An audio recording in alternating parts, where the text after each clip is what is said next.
शायद यहाँ जो लोग आए हैं उनको अच्छा लगे बुरा लगे, लेकिन यहाँ कुछ लोग ऐसे हैं कि जिनके माध्यम से उन तक तो मुझे बात पहुंचानी है, लेकिन उनके माध्यम से उन तक भी पहुंचानी है जो यहाँ नहीं है। खास करके देश के धन्ना सेठों को मैं कहना चाहता हूं, अमीर लोगों को कहना चाहता हूं, मिलियनर बिलियनर से कहना चाहता हूं। हमारे यहां माना जाता है, कहा जाता है, जो शादी होती है ना, वो जोड़े ईश्वर बनाता है, ईश्वर तय करता है जोड़ा। मैं समझ नहीं पा रहा हूं, जोड़े जब ईश्वर बना रहा है तो जोड़ा अपने जीवन की यात्रा उस ईश्वर के चरणों में आने के बजाय विदेश में जाकर के क्यों करता है?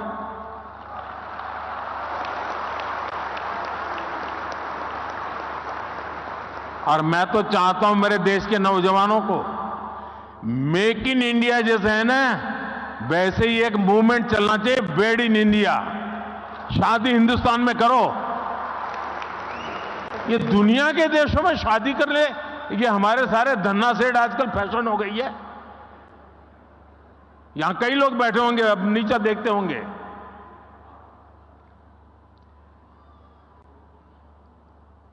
और मैं तो चाहूंगा आप कुछ इन्वेस्टमेंट कर पाओ न कर पाओ छोड़ो, हो सकता है सब लोग न करें, कम से कम आने वाले 5 साल में आपके परिवार की एक डेस्टिनेशन शादी उत्तराखंड में करिए।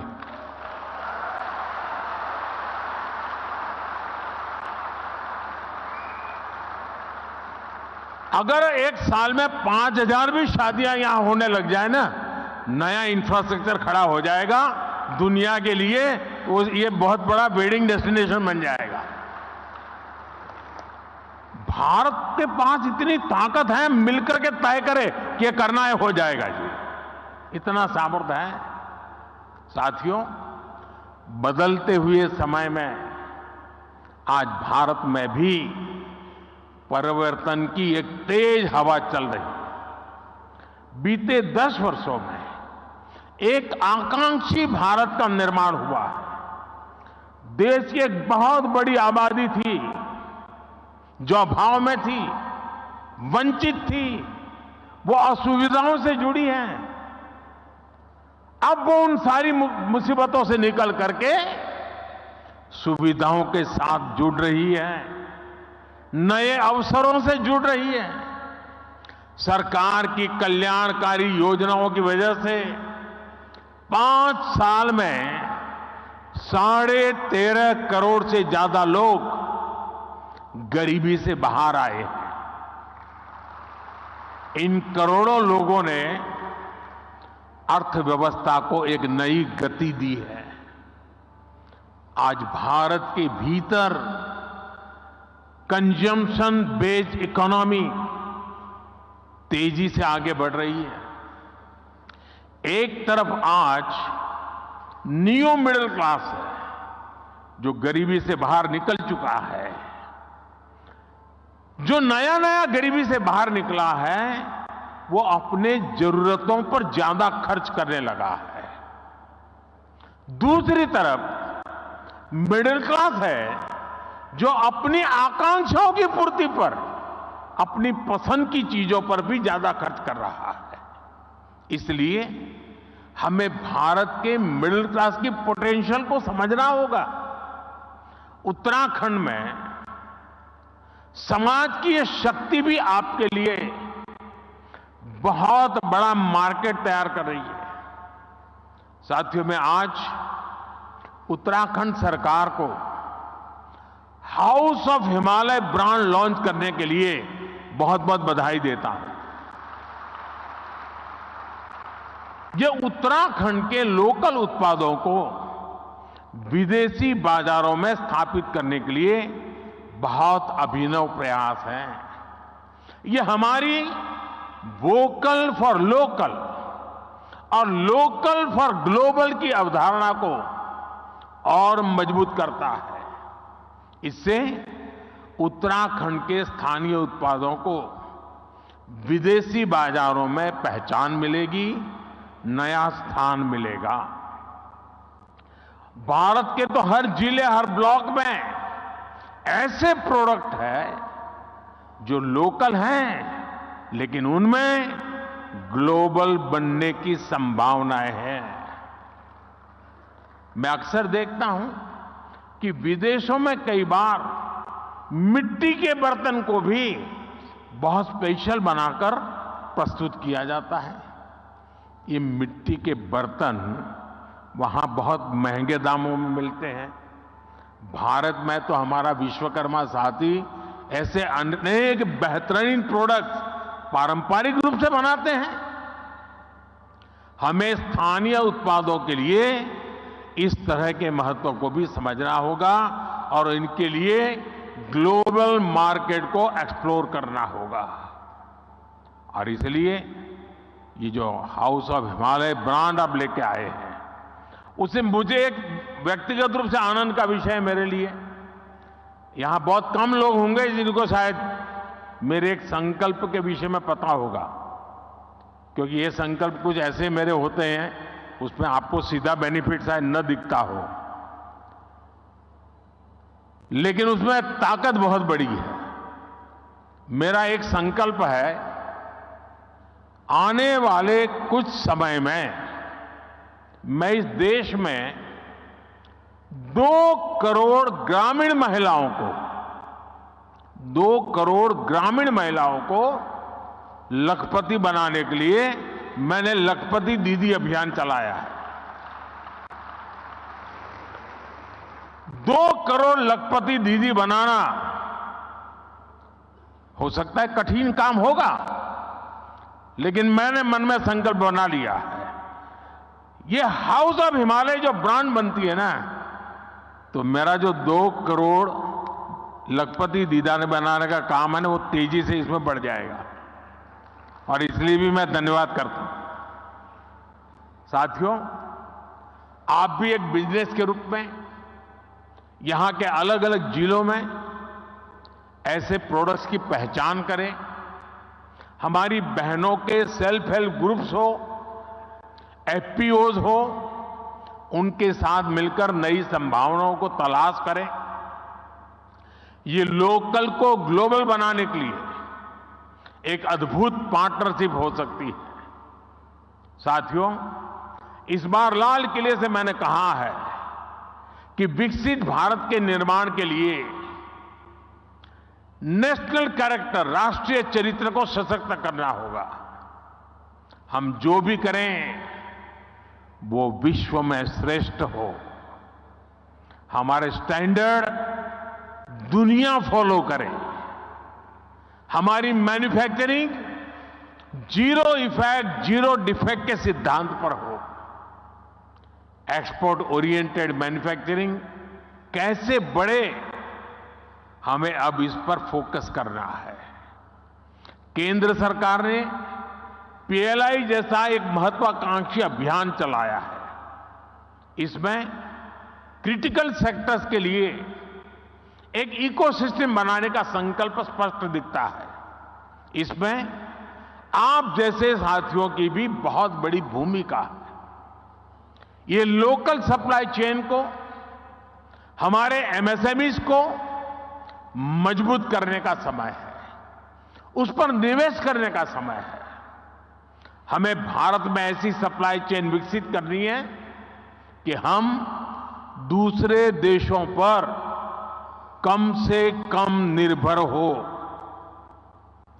हमें उस पुरानी मानसिकता से भी बाहर आना है कि फलां जगह कोई चीज कम कीमत में उपलब्ध है तो वहीं से इंपोर्ट कर दो। इसका बहुत बड़ा नुकसान हमने झेला है। आप सभी उद्यमियों को भारत में ही कैपेसिटी बिल्डिंग पर भी उतना ही जोर देना चाहिए। जितना फोकस हमें एक्सपोर्ट को बढ़ाने पर करना है, उतना ही अधिक बल इंपोर्ट को घटाने पर भी देना है। हम 15 लाख करोड़ रुपए का पेट्रोलियम प्रोडक्ट हर साल इंपोर्ट करते हैं। कोयला प्रधान देश होते हुए भी हम 4 लाख करोड़ का कोयला हर साल इंपोर्ट करते हैं। पिछले 10 वर्षों में देश में दलहन और तिलहन इसके इंपोर्ट को कम करने के लिए अनेक प्रयास हुए हैं, लेकिन आज भी देश को 15,000 करोड़ रुपए से ज्यादा की दालें बाहर से इंपोर्ट करनी पड़ रही है। अगर भारत दाल के मामले में आत्मनिर्भर होगा तो ये पैसा देश के ही किसानों के पास से जाएगा। साथियों, आज हम न्यूट्रिशन के नाम पर, और मैं तो देखता हूं किसी भी मिडिल क्लास फैमिली के यहां भोजन के लिए चले जाइए,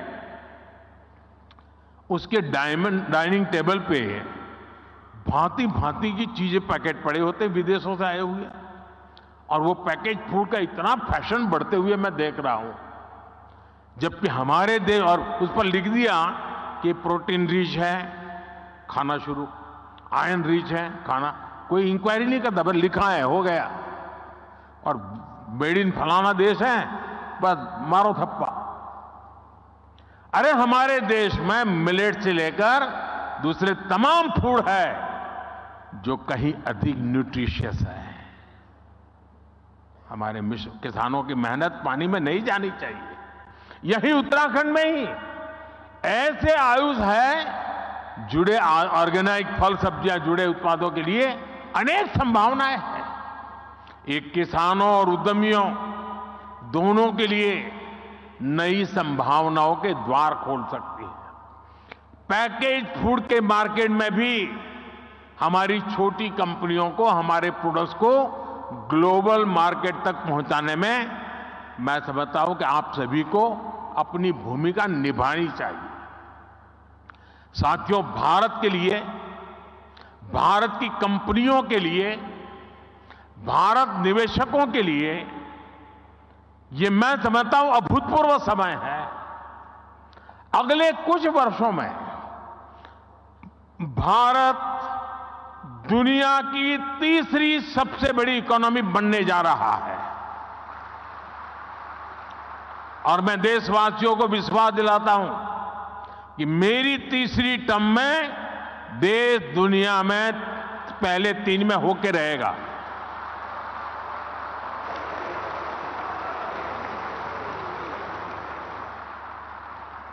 स्थिर सरकार, सपोर्टिव पॉलिसी सिस्टम, रिफॉर्म से ट्रांसफॉर्म की मानसिकता और विकसित होने का आत्मविश्वास, ऐसा संयोग पहली बार बना है। इसलिए मैं कहता हूं यही समय है, सही समय है, ये भारत का समय है।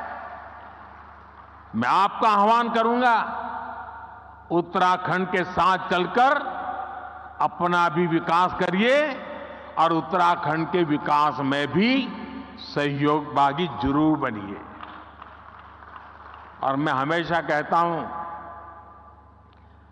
हमारे यहां सालों से एक कल्पना बनी हुई है, बोला जाता है कि पहाड़ की जवानी और पहाड़ का पानी पहाड़ के काम नहीं आता है।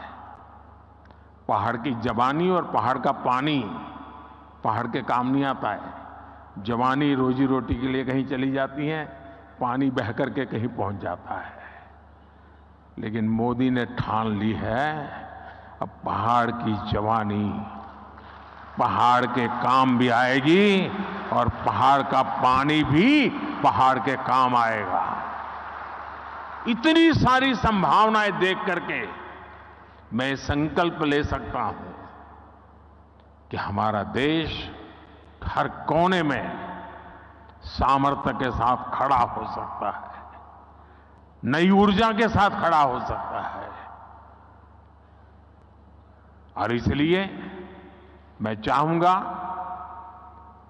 कि आप सभी साथी इस अवसर का अधिकतम लाभ उठाएं, नीतियों का फायदा उठाइए। सरकार नीति बनाती है, ट्रांसपेरेंट होती है, हर एक के लिए खुली होती है। जिसमें दम हो वो आ जाए मैदान में, फायदा उठा ले।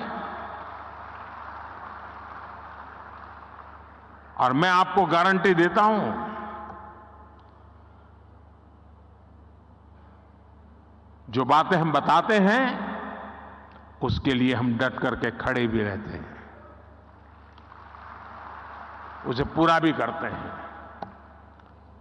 आप सभी इस महत्वपूर्ण अवसर पर आए हैं।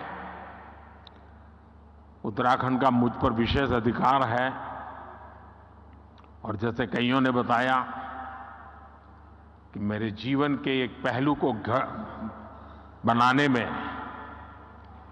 इस धरती का बहुत बड़ा योगदान है।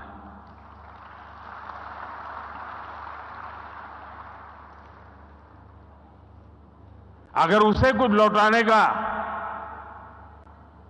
अवसर मिलता है तो उसका आनंद भी कुछ और होता है। और इसलिए मैं आपको निमंत्रित करता हूं, आइए इस पवित्र धरती की चरण माथे पर लेकर के चल पड़िए। आपकी विकास यात्रा में कभी कोई रुकावट नहीं आएगी। ये इस भूमि के आशीर्वाद है। बहुत बहुत धन्यवाद, बहुत बहुत शुभकामनाएं। बहुत बहुत धन्यवाद माननीय